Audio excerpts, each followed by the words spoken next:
ಪವಿತ್ರಾತ್ಮನ ಕುರಿತಾಗಿ ಇದು 25ನೇ ಭಾಗ. ಕಳೆದ 3 ಭಾಗಗಳಲ್ಲಿ ನಾವು ನೋಡಿದ್ರೆ ಜಿತೇಂದ್ರಿಯರಾಗಿ ನೀವು ಇರಬೇಕು. ಅದೆಲ್ಲ ಜಿತೇಂದ್ರಿಯ ಎಂದು ಹೇಳುವಾಗ ನಾವು ಇಂದ್ರಿಯದಲ್ಲಿ ಅಂದ್ರೆ ಅವತ್ತು ನಾವು 5 ಸೆನ್ಸ್ ಬಗ್ಗೆ ಹೇಳಿದ್ವಿ. ಆ 5 ಸೆನ್ಸ್ ಅಲ್ಲಿ ತುಂಬಾ ಡೇಂಜರ್ ಆಗಿರೋದು ನಾಲಿಗೆ ಬಗ್ಗೆ, ಇಲ್ಲಾಂದ್ರೆ ನಾಲಿಗೆಯಿಂದ ಹೊರಡುವಂತ ಮಾತುಗಳ ಬಗ್ಗೆ ನಾವು ಕಳೆದ 2-3 ಭಾಗದಲ್ಲಿ ನಾವು ನೋಡಿದ್ವಿ. ಆ ವಾಕ್ಯ ಎಲ್ಲರಿಗೂ ನೆನಪಿರೋದಂತ ವಾಕ್ಯ ಆಕ್ಚುಲಿ ಏನಂತ ಹೇಳಿದ್ರೆ ಯೋಹಾನ್ ಬರೆದ ಸುವಾರ್ತೆ 16ನೇ ಅಧ್ಯಾಯದಲ್ಲಿ 8ನೇ ವಾಕ್ಯದಲ್ಲಿ ಹೇಳಿದ್ರೆ, ಆತನು ಬಂದು, ಯಾರು? ಪವಿತ್ರಾತ್ಮನು ಬಂದು ಪಾಪ ನೀತಿ ನ್ಯಾಯ ತೀರ್ವಿಕೆ ಈ ವಿಷಯದಲ್ಲಿ ಲೋಕಕ್ಕೆ ಅರಿವನ್ನು ಹುಟ್ಟಿಸುವವನು ಅಂತ ಹೇಳಿದೆ. ಇದರಲ್ಲಿ ಮೊದಲನೇದಾಗಿರೋದು ಪಾಪ ಅಂತ ಹೇಳುವಾಗ ಹೆಚ್ಚಾಗಿ ನಾವು ಅದ್ರ ಬಗ್ಗೆ ಧ್ಯಾನ ಮಾಡಿರೋದು, ಬಾಕಿ ಇರೋದು ಅನೇಕ ಪಾಪಗಳಿದೆ. ಶರೀರದಿಂದ ಮಾಡುವಂತ, ಶರೀರ ಭಾವಗಳಿಂದ ಮಾಡುವಂತ ಪ್ರಾಪಂಚಿಕವಾಗಿರೋದು ಅನೇಕ ಇದೆ. ಅದೆಲ್ಲ ನಿಮ್ಗೆ ಎಲ್ಲರಿಗೇನು ಗೊತ್ತಿರೋದ ವಿಷಯ ಆಗಿರೋದ್ರಿಂದ ನಾಲಿಗೆದಲ್ಲಿ ನಾವು ಸ್ವಲ್ಪ ಕಂಟ್ರೋಲ್ ಇಡಬೇಕು. ಇನ್ನೊಂದು, ಆ ವಿಷಯದಲ್ಲಿ ಕ್ರೈಸ್ತ ವಿಶ್ವಾಸಿಗಳಾಗಿ ದೇವರ ನಂಬಿಕೆಯಲ್ಲಿರುವಂತ ವ್ಯಕ್ತಿಗಳು ಮಾಡದಲ್ಲೇ ಇರೋದು ಪಾಪಗಳಾಗಿರೋದ್ರಿಂದ ಇಲ್ಲಿ ನಾವು ಗೊತ್ತಿಲ್ಲದಲ್ಲ ನಮ್ಮ ಬಾಯಿಂದ ಬರುವಂತ ಪಾಪಗಳು ಹೆಚ್ಚಾಗತ್ತೆ, ನಮ್ಮ ನಾಲಿಗೆಯ ಕೆಲಸ. ಅದು ಕುರಿತಾಗಿ ನಾವು ಕಳೆದ 1-2-3 ಭಾಗದಲ್ಲಿ ನೋಡಿದ್ವಿ. ಇವತ್ತು 2ನೇ ಪಾಯಿಂಟ್, ಅದಲ್ಲಿ ಆತನು ಬಂದು ಪಾಪ ನೀತಿ. ಇವತ್ತು ನಾವು ನೀತಿ ಅಂತ ಆ ಒಂದು ಸಬ್ಜೆಕ್ಟ್ ಅಂದ್ರೆ ಮನುಷ್ಯನಿಗೆ ಬೇಕಾಗಿರೋದಂತ 3 ವಿಷಯಗಳು, ದೇವರ ಮಗನಾಗಿ ದೇವರ ಮಕ್ಕಳಾಗಿ ಬದುಕಲಿಕ್ಕೆ ಬೇಕಾಗಿರೋದಂತ 3 ವಿಷಯಗಳು ಇಲ್ಲಿ ಪವಿತ್ರಾತ್ಮನು ನಮಗೆ ತಿಳಿಸಿಕೊಡ್ತಾನಂದ ಕರ್ತನಾದ ಯೇಸು ಕ್ರಿಸ್ತನು ಹೇಳುದು. ಪಾಪ ಬಂದು ಪಾಪ ನೀತಿ ನ್ಯಾಯ ತೀರ್ವಿಕೆ. ಕರ್ತನಾದ ಯೇಸು ಕ್ರಿಸ್ತನು ಹೇಳುವಾಗ ಈ 3 ವಿಷಯಗಳಲ್ಲಿ ಪರಿಜ್ಞಾನಿಯಾಗಿ ಜ್ಞಾನ ಹೊಂದಿ ದೇವರ ವಾಕ್ಯದಲ್ಲಿ ತಿಳುವಳಿಕೆ ಬಂದಿರೋದು ವ್ಯಕ್ತಿಗೇನೆ ಎಕ್ಸಾಕ್ಟ್ಲಿ ಪರಲೋಕಕ್ಕೆ ಪ್ರವೇಶ ಮಾಡೋದು, ಇಲ್ಲಂಗಿಲ್ಲ ಪರಲೋಕ ಅಂತ ಕಾನ್ಸೆಪ್ಟ್, ಆ ಒಂದು ಕನಸಿದೆಯಲ್ಲ ಅದು ಫುಲ್ಫಿಲ್ ಆಗುತ್ತೆ. ಇಲ್ಲಿ 2ನೇ ಭಾಗಕ್ಕೆ ಬರುವಾಗ ನೀತಿ ಅಂತ ಇರುತ್ತೆ. ಈ ನೀತಿ ಅಂತೂ ಬರುವಾಗ ನಾವು ಕಾಮನ್ ಆಗಿ ಹೇಳೋದಾದ್ರೆ ಸಾಧಾರಣ ಒಂದು ಜಸ್ಟಿಸ್ ಅಂತ ಲೆಕ್ಕದಲ್ಲಿ ಇದನ್ನ ನೋಡ್ಲಿಕ್ಕೆ ಆಗಿಲ್ಲ. ಒಂಥರ ಜೀವನದಲ್ಲಿ ಒಬ್ಬ ಮನುಷ್ಯನು ಅಳವಡಿಸಬೇಕಾಗಿರೋದು ಕೆಲವೊಂದು ಎಥಿಕ್ಸ್. ಈ ಎಥಿಕ್ಸ್ ಅಂತ ಹೇಳುವಾಗ ಆದ್ರೆ ಸುಮಾರು ವಿಷಯಗಳಲ್ಲಿ ಬರುತ್ತೆ. ಯಾವ್ದಂದ್ರೆ ಸತ್ಯ ಅಂದ್ರೆ truth, morality, justice, good behaviour, ಒಳ್ಳೆ ಕ್ಯಾರೆಕ್ಟರ್. ಅದೇ ರೀತಿಯಲ್ಲಿ ನಾವು ಮಾತಾಡುವಂತ ಜೀವಿಸುವಂತ ಕೆಲವೊಂದು ಪಾಲಿಸಿಗಳಿರುತ್ತೆ ಕೆಲವರು ಜೀವಿತದಲ್ಲಿ. ನಾನು ಏನ್ ಮಾಡ್ಬೇಕು ಮಾಡಬಾರ್ದ ಅವರಾಗಿ ಫಾರ್ಮೇಶನ್ ಮಾಡಿದಂತ ಕೆಲವೊಂದು ಪಾಲಿಸಿ, ಕೋಡ್, ಕಂಡಕ್ಟ್, ಈ ತರ ವಿಷಯ ಒಂದು 7 ಸಬ್ಜೆಕ್ಟ್ ಬರುತ್ತೆ. ಈ ಎಥಿಕ್ಸ್ ಇಲ್ಲಾಂದ್ರೆ ನೀತಿ ಅಂತ ಹೇಳೋದು ವಿಷಯ ಬರುವಾಗ ನಮ್ಮನ್ನೇ ನಾವು ತಯಾರು ಮಾಡಿಕೊಳ್ಳುವಂತ ಕೆಲವೊಂದು ವಿಷಯಗಳು. ಈಗ ಹೇಳ್ತಾರಲ್ಲ, ನಿಮ್ಮ ಅಭಿಪ್ರಾಯ ಏನು, ಒಂದು ಯಾವ್ದಾದ್ರು ಒಂದು ಸಬ್ಜೆಕ್ಟ್ ಹೇಳಾದ್ಮೇಲೆ ನಿಮ್ಮ ಅಭಿಪ್ರಾಯ ಏನಂತ ಹೇಳುವ, ಆ ಅಭಿಪ್ರಾಯ ಹೇಳುವಾಗ ಆ ವ್ಯಕ್ತಿಯಿಂದ ಎಥಿಕ್ಸ್, ಯಾವ ಎಥಿಕ್ಸ್ ಅಲ್ಲಿ ಬದುಕ್ತಾ ಇದೆ ಅಂತ ಕರೆಕ್ಟ್ ಆಗಿ ಗೊತ್ತಾಗುತ್ತೆ. ಇಲ್ಲಿ ಪ್ರಿಯರೇ, ಮೊದಲನೇದಾಗಿ ಎಥಿಕ್ಸ್ ಅಲ್ಲಿ ಒಬ್ಬ ವಿಶ್ವಾಸಿ, ಸಭಾ ವಿಶ್ವಾಸಿ, ದೇವರ ವಿಶ್ವಾಸಿ ಆಗಿರುವನು ಮಾಡಬೇಕಾಗಿರೋದು, ಮಾಡಿಸ್ಕೊಬೇಕಾಗಿರೋದು, ನಡೀಬೇಕಾಗಿರೋದು ಮೊದಲನೇ ವಿಷಯ ಅಂದ್ರೆ ಟ್ರೂತ್, ಸತ್ಯದ ಮಾರ್ಗದಲ್ಲಿ. ಸತ್ಯ, ಟ್ರೂತ್ ಅಂತ ಹೇಳೋದು ನಿಮಗೆ ಗೊತ್ತಲ್ಲ, ಸತ್ಯ ನಿಜವಾಗಿರೋದಂತಿರೋದು. ಅದರಲ್ಲಿ ಏನಿಲ್ಲ, ಬೇರೆ ಯಾವ ರೀತಿಯಲ್ಲಿ ನಮಗೆ ಒಂದು ಸಣ್ಣ ಕೂಡ ಕಾಣಿಸ್ಲಿಕ್ಕೆ ಆಗಲ್ಲ, ತಪ್ಪು ಕೂಡ. ಅಂದ್ರೆ ಆ ವ್ಯಕ್ತಿ ಟು ಬಿ ಟ್ರಾನ್ಸ್ಪರೆಂಟ್ ಆಗಿರುತ್ತೆ. ಸಭೆಯಲ್ಲಿ ಆದ್ರೂ, ಮನೆಯಲ್ಲಿ ಆದ್ರೂ, ತಂದೆ ತಾಯಿಗಳ ಮಧ್ಯದಲ್ಲಿ ಆದ್ರೂ, ಹೆಂಡ ಹೆಂಡತಿ ಮಧ್ಯದಲ್ಲಿ ಆದ್ರೂ ಟು ಬಿ ಟ್ರಾನ್ಸ್ಪರೆಂಟ್. ಎಲ್ಲಿ ಮುಚ್ಚುಮರೆಯಿಂದ ಬರುತ್ತೋ ಅವಾಗ ಸುಳ್ಳು ಹೊರಗಡೆ ಬರ್ತದೆ. ಅಂದ್ರೆ ಒಂದಿನ ಮುಚ್ಚಿಸ್ಲಿಕ್ಕೋಸ್ಕರ ಸುಳ್ಳು ಹೇಳುವಂತ ಲೆಕ್ಕದಲ್ಲಿ ಇದನ್ನು ಬಾಯಿಗೆ ನಾಲಿಗೆ ಸಂಬಂಧಪಟ್ಟ ವಿಷಯ. ಅದನ್ನು ಕೂಡ ಇಲ್ಲಿ ಈ ಸತ್ಯ ಅಂತ ಹೇಳ್ತಾ ಇರೋದು. ಒಂದು ವಾಕ್ಯ ನಾವು ನೋಡೋಣ. ಯೋಹಾನ್ ಬರೆದ ಸುವಾರ್ತೆ 14ನೇ ಅಧ್ಯಾಯದಲ್ಲಿ 6ನೇ ವಾಕ್ಯ. ಯೋಹಾನ್ ಬರೆದ ಸುವಾರ್ತೆ 14:6. ಮಾರ್ಗವು ಹೇಗೆ ತಿಳಿದೀತು ಎಂದು ಕೇಳಲು ಯೇಸು ಅವನಿಗೆ, ನಾನೇ ಮಾರ್ಗವೂ ಸತ್ಯವೂ ಜೀವವೂ ಆಗಿದ್ದೇನೆ. ನನ್ನ ಮೂಲಕವಾಗಿ ಹೊರತು ಯಾರೂ ತಂದೆಯ ಬಳಿಗೆ ಬರುವುದಿಲ್ಲ. ಇದು ಇಲ್ಲಿ ಒಂದು ಎಕ್ಸಾಂಪಲ್ ಅಂತ ಹೇಳ್ತಾರೆ. ಅಂದ್ರೆ ದೇವರನ್ನೇ, ಅದಾയത് ಕರ್ತನಾದ ಯೇಸು ಕ್ರಿಸ್ತನನ್ನು ತಿಳಿದಿರದ ಒಬ್ಬ ವ್ಯಕ್ತಿಗೆ ಗೊತ್ತು. ಅದು ಯಾರೆಂದ ಹೇಳಿದ್ರೆ ಮಾರ್ಗವು ಸತ್ಯವು. 2ನೇ ವಿಷಯ ಹೇಳಿದ್ರೆ ಸತ್ಯವು ಅಂದ್ರೆ ನಿಜವಾಗಿರೋದೊಂದು, ಆಮೇಲೆ ಜೀವವು. ಈ 3 ವಿಷಯವನ್ನು ಯೇಸು ಕ್ರಿಸ್ತನು ನಾನೇ ಮಾರ್ಗವು ಸತ್ಯವು. ನನ್ನ ದಾರಿಯಿಂದಲೇ, ಇಲ್ಲಾಂದ್ರೆ ನನ್ನ ಮಾರ್ಗದಲ್ಲಿ, ಇಲ್ಲ ನಾನು ಹೇಳಿದಂತ ಮಾರ್ಗದಲ್ಲಿ, ಇಲ್ಲ ನನ್ನ ಕಾರಣದಲ್ಲೇ ಯಾರಿಗೇನು ತಂದೆ ಬಳಿಗೆ ಹೋಗ್ಲಿಕ್ಕೆ ಆಗಲ್ಲ. ಆ ಒಂದು ವಿಷಯದಲ್ಲಿ ಈ ನಿಜವಾದ, ಅದಾದ್ರೆ ಕ್ರಿಸ್ತನನ್ನು ಅರಿತು ನಿಜವಾದ ಮಾರ್ಗದಲ್ಲಿ, ಸತ್ಯದ ಮಾರ್ಗದಲ್ಲಿ, ನಿತ್ಯ ಜೀವದ ಮಾರ್ಗದಲ್ಲಿ ಇದ್ಯಾರು ನಡೆಯುತ್ತಾರೋ ಅವನು ಕ್ರಿಸ್ತನಲ್ಲಿ ಜೀವಿಸುತ್ತಾನೆ. ನಾವು ಈ ರೀತಿಯಲ್ಲಿ ಹೇಳ್ಬೋದು ಇದನ್ನು. ಅಂದ್ರೆ ಕ್ರಿಸ್ತನನ್ನು ಅರಿತು ಈ ಮಾರ್ಗವು ಸತ್ಯವು ಜೀವ ಅಂತ ಹೇಳುವಾಗ ಕ್ರಿಸ್ತನೇ ಅರಿತಿರೋದೊಂದು ವ್ಯಕ್ತಿಗೆ ಬರುತ್ತೆ. ಬಂದಾದ ಮೇಲೆ ಅವನಿಗೆ ಯಾವ ಒಂದು ತಿಳುವಳಿಕೆ ಬರುತ್ತೆ, ಯಾವ ಮಾರ್ಗದಲ್ಲಿ ನಾನು ನಡಿಬೇಕು, ನಾನ್ ಯಾವ ಜೀವಕ್ಕೋಸ್ಕರ ಇದು ಮಾಡ್ತಾ ಇರೋದು, ಅದೇ ರೀತಿಯಲ್ಲಿ ಸತ್ಯವೆಂಬುದು ಏನು, ನಿಜವೆಂದ್ರದ್ದು ಏನು ಅಂತ ಒಂದು ತಿಳುವಳಿಕೆ ಬರುವಾಗ ಅವನೇನಾಗುತ್ತೆ ಅಂತ ಹೇಳಿದ್ರೆ ಅವನು ಕ್ರಿಸ್ತನಲ್ಲಿ ಜೀವಿಸುತ್ತಾನೆ. ಅವನಿಗೆ ಮಾತ್ರ ಆ ಕ್ರಿಸ್ತುವಲ್ಲಿ ಯಾರು ಜೀವಿಸುತ್ತಾರೋ ಅವರಿಗೆ ಮಾತ್ರನೇ ತಂದೆ ಬಳಿಗೆ ಹೋಗಲಿಕ್ಕೆ, ಇಲ್ಲಾಂದ್ರೆ ಆ ಪರಲೋಕ ಅಂತ ಆ ಕನಸಿದೆಯಲ್ಲ ಸಾಧ್ಯವಾಗದು. ಇನ್ನೊಂದು ವಾಕ್ಯ ನೋಡೋಣ. 1 ಯೋಹಾನ್ 3ನೇ ಅಧ್ಯಾಯ 18ನೇ ವಾಕ್ಯ. 1 ಯೋಹಾನ್ 3ನೇ ಅಧ್ಯಾಯ 18ನೇ ವಾಕ್ಯ. ಪ್ರಿಯರಾದ ಮಕ್ಕಳೇ, ನಾವು ಬರೀ ಮಾತಿನಿಂದಾಗಲಿ ಬಾಯುಪಚಾರದಿಂದಾಗಲಿ ಪ್ರೀತಿಸುವವರಾಗಿರಬಾರದು. ನಿಮ್ಮ ಪ್ರೀತಿಯು ಕೃತ್ಯದಲ್ಲಿಯೂ ಸತ್ಯದಲ್ಲಿಯೂ ತೋರಬೇಕು. Thank you. ಇಲ್ಲಿ ನೋಡಿ ಪ್ರಿಯರ, ಈ ಒಂದು ವಿಷಯದಲ್ಲಿ ನಾನು ಏನಕ್ಕೆ ಈ ಪ್ರೀತಿಯ ವಿಷಯ ಇಲ್ಲಿ ತೆಗೆದೆ ಅಂತ ಹೇಳುವಾಗ, ಕಳೆದ ಸರಿನೂ ಮಾತಾಡಿದ್ದು, ಮನೆಯಲ್ಲಿ ಯಾರಾದ್ರೂ ಒಬ್ರು ಬಂದ್ರೆ, ಇಲ್ಲಾಂದ್ರೆ ಸಭೆಯಲ್ಲಿ ಸಹೋದರ ಸಿಕ್ಕುವಾಗ ಎಷ್ಟು ಚೆನ್ನಾಗಿ, ಎಷ್ಟು ಸುಂದರವಾಗಿ, ಎಷ್ಟು ಖುಷಿಯಾಗಿ ಅವ್ರ ಮೇಲೆ ಬೇಕಾದಷ್ಟು ಸಿಟ್ಟು ಬೇಳೆ ಒಂದ್ ವೇಳೆ ಇರ್ಬೋದು, ಆದ್ರೆ ಅದು ಏನು ತೋರ್ಸದಲ್ಲೇ ತುಂಬಾ ಚೆನ್ನಾಗಿ, ತುಂಬಾ ಡೀಸೆಂಟ್ ಆಗಿ ಈ ಮಾತಾಡ್ಲಿಕ್ಕೆ ಬಂದಿರೋರು ವಾಪಸ್ ಹೋಗಿ ಹೇಳ್ತಾರಲ್ಲ, ನಿಜವಾಗ್ಲೂ ಅವ್ರು ಯಾರಾದ್ರೂ ಚೇಂಜ್ ಆಯ್ತಾ, ಇಲ್ಲ ಏನಾದ್ರೂ ವ್ಯತ್ಯಾಸ ಆಯ್ತಾ, ಬೇರೆ ಯಾರೋ ಒಂದು ಅನ್ಕೊಂಡು ನಮಗೆ ಮಾತಾಡ್ಸಿಲ್ಲ ಅಂತ. ಯಾಕಂದ್ರೆ ಅಷ್ಟೊಂದು ಚೇಂಜ್ ಅಂದ್ರೆ ಬದ್ಧ ಶತ್ರುಕ್ಗಳ ತರ ಇರುವಂತ ವ್ಯಕ್ತಿಗಳು ಇದಕ್ಕಿದಂಗೆ ಆ ಒಂದು ಬಿಹೇವಿಂಗ್ ಸ್ಟಾರ್ಟ್ ಮಾಡುವಾಗ ಅವರು ಹೊರಟುವಾಗ ಅಂದ್ಮೇಲೆ ನಮ್ಮ ಬಾಯಲ್ಲಿ ಆಗ್ಲಿ, ನಮ್ಮ ಹೃದಯದಲ್ಲಿ ಆಲೋಚನೆಗಳಾಗ್ಲಿ, ನಾವೇನ್ ಯೋಚನೆ ಮಾಡ್ತೀವಿ, ನನ್ಗೆ ಕಂಡ್ರೆ ಆಗಲ್ಲ, ಆದ್ರೂ ಬೇರೆ ಯಾರು ಏನು ಅನ್ಕೊಂಬಾರದಲ್ಲ, ಬೇರೆಯವ್ರ ಮುಂದೆ ಹಂಗೆಲ್ಲ ಮಾಡಬಾರದಲ್ಲ, ಆದ ಒಂದೇ ಉದ್ದೇಶದಲ್ಲಿನೇ ನಾನು ಮಾತಾಡ್ಸಿರೋದ್ರಿಂದ ಎಷ್ಟೋ ಸಂದರ್ಭಗಳು ನಮ್ಮ ಜೀವನದಲ್ಲಿ ಆಗಿರುತ್ತೆ. ಇಲ್ಲಿ ಹೇಳುವ ಒಂದು ಈ ಪ್ರೀತಿ ವಿಷಯದಲ್ಲಿ without any expectation to be transparent ಆಗಿ, ಆಗಲೇ ಹೇಳಿದ ಪ್ರಕಾರ ನಿಜವಾಗಲು ಸತ್ಯ ಅಂತ ಹೇಳುವಾಗ ಅದು ಟು ಬಿ ಟ್ರಾನ್ಸ್ಪರೆಂಟ್ ಆಗಿರುತ್ತೆ. ಅಲ್ಲಿ ಸುಳ್ಳು ಹೇಳೋದು ಬಾಕಿ ಇರೋದು ಬರ. ಇಲ್ಲಿ ನೋಡಿ ಪ್ರಿಯರಾದ ಮಕ್ಕಳೇ, ನಾವು ಬರೀ ಮಾತಿನಿಂದಾಗಲಿ, ಅಂದ್ರೆ ಬಾಯಲ್ಲಿ ಹೊಗಳದಾಗಲಿ, ಈ ರೀತಿಯಲ್ಲಿ ಬೇರೆಯವರಿಗೆ ಖುಷಿ ಆಗದ, ಅವ್ರು ಏನ್ ಅನ್ಕೊಳ್ತಾರೆ, ಇವ್ರೇನ್ ಅನ್ಕೊಳ್ತಾರೆ ಅಂತೇಳಿ ಆ ಸಂದರ್ಭಕ್ಕೆ ತಕ್ಕಾಗಿ ಮಾತಾಡುವವರಾಗಿ ನಾವು ಇರಬಾರದು. ಮತ್ತೆ ಏನ್ ಮಾಡ್ಬೇಕು ಹೇಳಿ, ನಿಮ್ಮ ಪ್ರೀತಿಯು ಕೃತ್ಯದಲ್ಲಿ, ನೀವು ಮಾಡುವಂತ ಕೆಲಸದಲ್ಲಿನೂ ಮಾತಾಡಿ ಈ ಕಡೆ ತಿರುಗಿಬಿಟ್ಟು ನಾವು ಇನ್ನೇನೋ ಒಂದು ಇದ್ ಮಾಡೋದೋ, ಇಲ್ಲದ್ರೆ ಏನೋ ಒಂದು ಚೇಷ್ಟದಲ್ಲಿ ನಾವು ಇದ್ ಮಾಡ್ಕೊಳ್ಳೋದೋ, ಇಲ್ಲ ಅವ್ರ ಕಂಡ್ರೆ ಆಗಲ್ಲ ಅಂದಿರೋದು ಆ ಒಂದು ಗ್ರಡ್ಜ್ ಕಂಟಿನ್ಯೂ ಮಾಡೋದಲ್ಲ. ನಿಮ್ಮ ಕೃತ್ಯದಲ್ಲಿಯೂ, ಇಲ್ಲಿ ಕೃತ್ಯದಲ್ಲಿಯೂ ಸತ್ಯದಲ್ಲಿಯೂ ಅದು ನಿಜವಾಗಿರ್ಬೇಕು.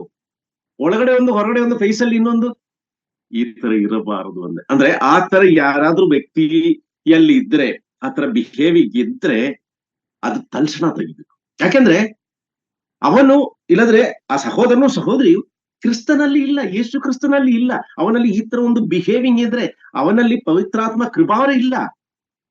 ಆ ಪ್ರಭಾವ ಎಲ್ಲೋ ಇದನ್ನು ಕೂಡ ಎಲ್ಲವರಿಗೇನು ಕೊಟ್ಟಿದ್ರು ಕೂಡ ಅದೆಲ್ಲೋ ಮುಚ್ಚಿ ಮೂಲೆಯಲ್ಲಿ ಇಟ್ಟಿರೋ ತರ ಇದೆ. ಪವಿತ್ರಾತ್ಮ ಯಾವ ಕಾರ್ಯನು ಮಾಡ್ಲಿಕ್ಕೆ ಬಿಡ್ತಾ ಇಲ್ಲ. ಅದಕ್ಕೆ ಹೇಳ್ತಾ ಇರೋದು, ಇದು ಯಾರಾದ್ರೂ ಮನಸ್ಸಲ್ಲಿ ಕೂಡ ಈ ತರ ಒಂದು ಕ್ಷಮಾಪಣೆ, ಇಲ್ಲಾಂದ್ರೆ ತಾಳ್ಮೆ, ಇಲ್ಲಾಂದ್ರೆ ಒಳಗಡೆ ಒಂದು ಹೊರಗಡೆ ಒಂದೊಂದು ಲೆಕ್ಕದಲ್ಲಿ ಯಾರಾದ್ರೂ ಇದ್ರೆ ಇಮ್ಮಿಡಿಯೇಟ್ ಆಗಿ ಚೇಂಜ್ ಮಾಡು. ಯಾಕೆಂದ್ರೆ ಅಲ್ಲಿ ಒಂದು ತಿಳುವಳಿಕೆ, ಪವಿತ್ರಾತ್ಮಕ ಭಾವ ಅಂತ ಬರುತ್ತೆ. ಮಗನೇ ಮಗಳೇ, ನೀನ್ ಹೋಗ್ತಾ ಇರೋ ದಾರಿ ಸರಿ ಇಲ್ಲ, ನೀನ್ ಮಾಡೋ ಸರಿ ಇಲ್ಲ, ಇವತ್ತೇ ಸರಿಪಡಿಸ್ಕೊಂಡು. ಪ್ರಿಯ, ನಮ್ಮ ಜೀವನದಲ್ಲಿ ಇವತ್ತು ನಾಳೆಯಿಂದ ಹಲವಾರು ವಿಷಯಗಳು ನಾವು ತಾಳ್ತೀವಿ. ಆದರೆ ದೇವರ ವಿಷಯದಲ್ಲಿ ನಮಗೆ ನಾಳೆ ಇಲ್ಲಾದ್ರೆ ಒಂದು ಅರ್ಧ ಗಂಟೆ ಬಿಟ್ಟು ಆಪ್ಷನ್ ನಮಗೆ ಗೊತ್ತಿಲ್ಲ. ಆ ಗಳಿಗೆ ಯಾವುದು ಅಂತ ಯಾವ ಕಾರಣದಲ್ಲಿ ನಮಗೆ ಗೊತ್ತಿಲ್ಲ. ಆ ಪುತ್ರನು ದೇವದೂತರಿಗೇನು ಗೊತ್ತಿಲ್ಲ, ತಂದೆಯಾದ ದೇವರಿಗೆ ಮಾತ್ರ ಗೊತ್ತು. ಆ ಗಳಿಗೆ ಆ ನ್ಯಾಯವಿಧಿ ಸಮಯ. ಇನ್ನೊಂದು ವಾಕ್ಯ ನೋಡೋಣ. 1 ಅರಸುಗಳು 17ನೇ ಅಧ್ಯಾಯ 24ನೇ ವಾಕ್ಯ.